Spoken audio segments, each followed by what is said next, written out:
Don't blame God. Satan is the real culprit. John 10 verse 10 says, "The thief comes to kill, steal, and destroy, but I have come that you might have life and have it more abundantly." From the beginning, Satan's been running the same play: bring destruction, then shift the blame to God. He did it in the story of Job, and he's still doing it today. In Job 1, verse 8, the Lord said to Satan, "Have you considered my servant Job?" Job was upright, fully committed to God. But Satan replied, "Does Job fear you for nothing? You've placed a hedge around him." That hedge was divine protection, and Satan knew he couldn't cross it unless Job stepped outside of it.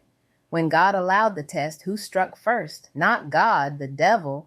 The Bible says a great wind came from the desert and collapsed the house where Job's children were. All his sons and daughters died in one day. That wasn't an act of God. It was the enemy's hand. And how many times since then have we done the same thing?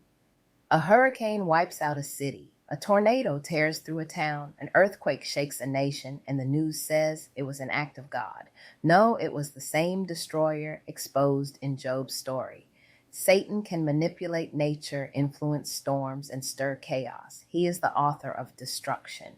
God is the giver of life. James 1, verse 13 reminds us, "When tempted, no one should say, 'God is tempting me.' For God cannot be tempted by evil, nor does he tempt anyone." The enemy provokes, manipulates, and then accuses. That's why Ephesians 4, verse 27 warns, "Give no place to the devil." When we step out of obedience, the hedge weakens. Obedience brings blessings, while disobedience creates opportunities for attacks. But even then, God's mercy endures. Job didn't curse God, he stood firm. And Job 42, verse 10 says, "The Lord restored his fortunes and gave him twice as much as before." So where are you today? Are you blaming God for something the enemy did? That's the trap, the same one Satan set for Job. He wants you bitter, broken, and blaming the one who can save you. But hear me, the enemy might roar, but God still reigns. Satan may destroy, but God restores. You were made in God's image. Genesis 1, verse 27, given dominion. Genesis 1, verse 28, and redeemed by his son. Don't fall for the same lie. Don't curse the one who's holding your life together. When the storms come, spiritual or natural, remember this: the enemy brings destruction, but God brings restoration. The hedge still stands for those who stand with him. Let's pray, Father, in the mighty name of Jesus. We come before you on behalf of every son, every daughter, every weary soul that has been deceived by the enemy. Lord, open their eyes, remove the veil that Satan has placed over their minds to make them blame you for the pain that he caused. We break every lie right now in the name of Jesus. Every seed of bitterness that has taken root in the heart, be uprooted. Every hardened heart, every wounded spirit that turned away from you because of loss, sickness, or tragedy, be healed now by the power of your truth. You are not the author of destruction. You are the restorer of souls. You are not the sender of storms.